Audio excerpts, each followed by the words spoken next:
नमस्कार, dB live Chhattisgarh में आपका स्वागत है। छत्तीसगढ़ की तमाम बड़ी खबरों के साथ मैं हूं सिमरन कौर। आइए देखते हैं आज की सुर्खियां। रायपुर पुलिस लाइन में हर्षोल्लास के साथ मनाया गया होली पर्व। कहा, पुलिस प्रशासन का मनोबल मजबूत होना चाहिए। बस्तर सीट से कांग्रेस प्रत्याशी कवासी लखमा पर एफआईआर, आचार संहिता का उल्लंघन करते पाए जाने पर कार्यवाही। और राज्य में विधायक रोहित साहू ने लोकसभा की तैयारियों पर की चर्चा। कहा, भारतीय जनता पार्टी को मिल रहा सभी समाजों का आशीर्वाद। रायपुर पुलिस लाइन में हर्षोल्लास के साथ होली मनाया गया। उप मुख्यमंत्री व गृह मंत्री विजय शर्मा भी होली मानने के लिए पुलिस लाइन पहुंचे। मीडिया से चर्चा करते हुए उन्होंने सभी को होली की बधाई दी। गृह मंत्री विजय शर्मा ने कहा कि गृह विभाग और पुलिस प्रशासन में उनका एक अलग महकमा है जो अपने स्तर पर देश प्रदेश की सुरक्षा करता है, इसलिए उनका मनोबल मजबूत होना चाहिए। तो स्वभाव तो है, अब ये महसूस करने लगा हूँ। सुबह से उठ करके शाम तक मैं यही सोचते रहता हूँ कि ये गृह विभाग, पुलिस विभाग, ये महकमा बहुत बड़ा है, बहुत काम का है, सारे समाज को सुरक्षा प्रदान करने वाला है, इसलिए इनका मनोबल मजबूत होना चाहिए। कवासी लखमा और कांग्रेस जिला अध्यक्ष सुशील मौर्य के खिलाफ एफआईआर दर्ज हुआ है, जिसे लेकर विजय शर्मा ने कहा कि उनकी परंपराएं पुरानी हैं, हमेशा से कुछ गड़बड़ करते हैं और कानून को दोष देते हैं। ये सब गलत है। नियम और कानून को सभी को मानना चाहिए।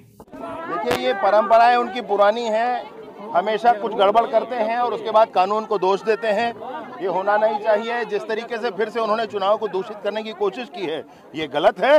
नियम सबको मानना चाहिए, कानून को मानना चाहिए। माओवादियों ने प्रेस नोट जारी करके बीजापुर बंद का आह्वान किया है, जिसे लेकर विजय शर्मा ने कहा कि उनकी ओर से मुझे एक पत्र व्यक्तिगत रूप से प्राप्त हुआ है।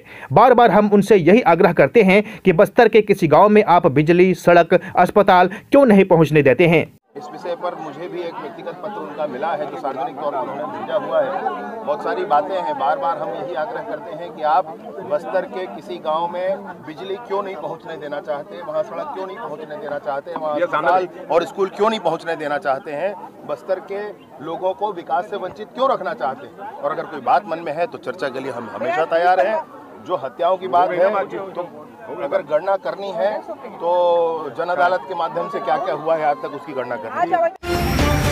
बस्तर लोकसभा सीट से कांग्रेस प्रत्याशी कवासी लखमा और कांग्रेस जिला अध्यक्ष सुशील मौर्य के खिलाफ एफआईआर दर्ज की गई है।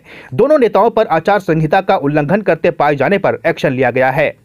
पूर्व मंत्री कवासी लखमा द्वारा जगदलपुर के दंतेश्वरी मंदिर के सामने होलिका दहन करने वाली समिति को कैश में चंदा दिए जाने के मामले में चुनाव आयोग से शिकायत की गई थी, जिसके बाद जगदलपुर कोतवाली में कवासी लखमा और कांग्रेस जिला अध्यक्ष सुशील मौर्य के खिलाफ धारा लोक प्रतिनिधित्व अधिनियम 1951 के तहत मामला दर्ज कर लिया गया है।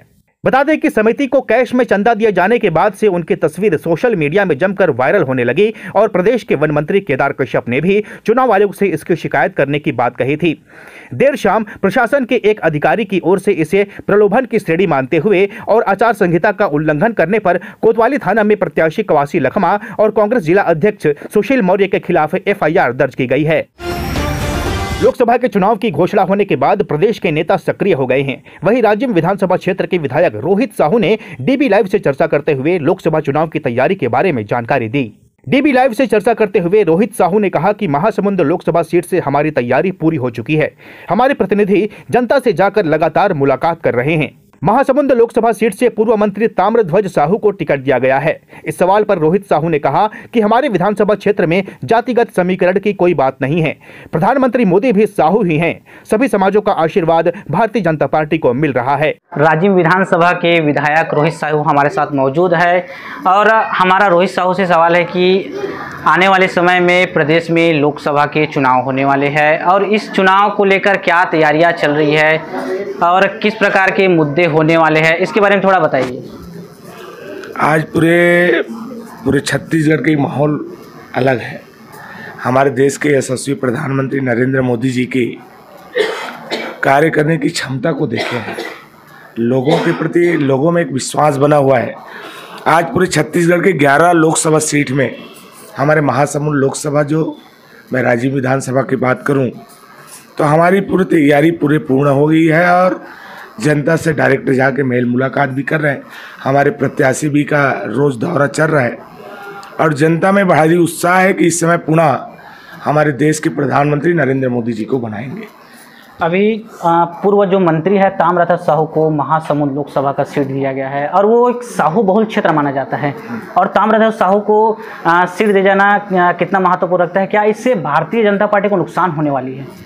देखिए क्या है, राजीव विधानसभा में कोई जाति समीकरण ऐसा कोई बात नहीं है। साहू समाज की यदि बात करें तो हमारे देश के प्रधानमंत्री नरेंद्र मोदी भी साहू समाज से हैं। साहू समाज भी या ऐसा कोई बात नहीं है, सब समाज की ज़रूरत पड़ती है और सभी समाजों का आशीर्वाद भारतीय जनता पार्टी को मिल रहा है। मैं बताना चाहूँगा ताम्रध्वज आदरणीय ताम्रध्वज साहू जी की बात। महासमुंद लोकसभा में कोई प्रत्याशी नहीं मिला कांग्रेस को, कोई लड़ने के लिए तैयार नहीं थे। अब वो तो आदरणीय ताम्रध्वज साहू जी की मजबूरी है जो उसको टिकट दे दिया। यहाँ मजबूरी बस वो आया है, यहाँ चुनाव लड़ने के नाम से नहीं, अपने फॉर्मेलिटी पूरा करने आया है। धन्यवाद।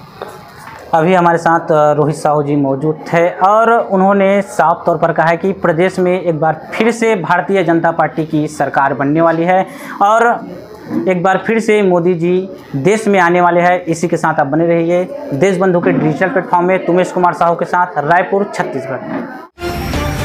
लोकसभा चुनाव को लेकर छत्तीसगढ़ में घमासान मचा हुआ है। वहीं कांग्रेस के संचार प्रमुख सुशील आनंद शुक्ला ने कांग्रेस की शेष सीटों पर बड़ी अपडेट देते हुए कहा कि जल्द ही 6 सीटों की घोषणा हो जाएगी। बीजेपी पर निशाना साधते हुए सुशील आनंद शुक्ला ने कहा कि भारतीय जनता पार्टी के समझदार और होशियार नेता हैं, वो चुनाव नहीं लड़ना चाहते हैं। लगभग 2 दर्जन से अधिक ऐसे लोग हैं जो टिकट घोषित होने के बाद अपनी उम्मीदवारी वापस ले लिए हैं। भारतीय जनता पार्टी के टिकट पे जो होशियार और समझदार राजनेता हैं वो चुनाव नहीं लड़ना चाहते हैं। यही कारण है कि लगभग अभी तक 2 दर्जन से अधिक ऐसे लोग हैं जिन्होंने भारतीय जनता पार्टी की टिकट घोषित होने के बाद अपनी उम्मीदवारी वापस ले ली है। कांग्रेस ने अभी तक प्रदेश में 6 सीटों का ऐलान नहीं किया है, जिसे लेकर सुशील आनंद शुक्ला ने कहा कि देश भर में लोकसभा का चुनाव होने वाला है और समय के साथ सभी पार्टियां अपने अपने प्रत्याशियों की घोषणा भी कर रही हैं। प्रदेश में 7 सीटों की घोषणा कांग्रेस ने की है, बचे हुए 6 सीटों की घोषणा जल्द कर दी जाएगी। पूरे देश में लोकसभा का चुनाव चल रहा है, आम चुनाव है, तो जैसे जैसे सीटों के नंबर आ रहे हैं, जैसे जैसे परिस्थितियां बन रही है, विमर्श चल रहा है। केंद्रीय चुनाव समिति नाम की घोषणा कर रही है। सुशील आनंद शुक्ला ने कहा कि कल बस्तर लोकसभा सीट से 81 नामांकन भरेंगे। निश्चित तौर पर लोकसभा सीट के लिए कांग्रेस का यहां पहले नामांकन होगा। हमारे सभी वरिष्ठ नेता वहां जा रहे हैं। कांग्रेस के बस्तर लोकसभा के प्रत्याशी श्री कवासी लखमा जी कल अपना नामांकन भरेंगे। निश्चित तौर पे लोकसभा का यह पहला नामांकन है कांग्रेस पार्टी की तरफ से। बेहद उत्साह का वातावरण है। हमारे सारे वरिष्ठ नेता वहां पे जा रहे हैं। प्रदेश कांग्रेस अध्यक्ष माननीय दीपक बैग जी, पूर्व मुख्यमंत्री श्री भूपेश बघेल जी सहित तमाम वरिष्ठ नेता इस नामांकन में शामिल होंगे और कार्यकर्ताओं में उत्साह है और हम बस्तर जीतेंगे। इस बुलेटिन में फिलहाल इतना ही। बने रहिए DV लाइव छत्तीसगढ़ के साथ। नमस्कार।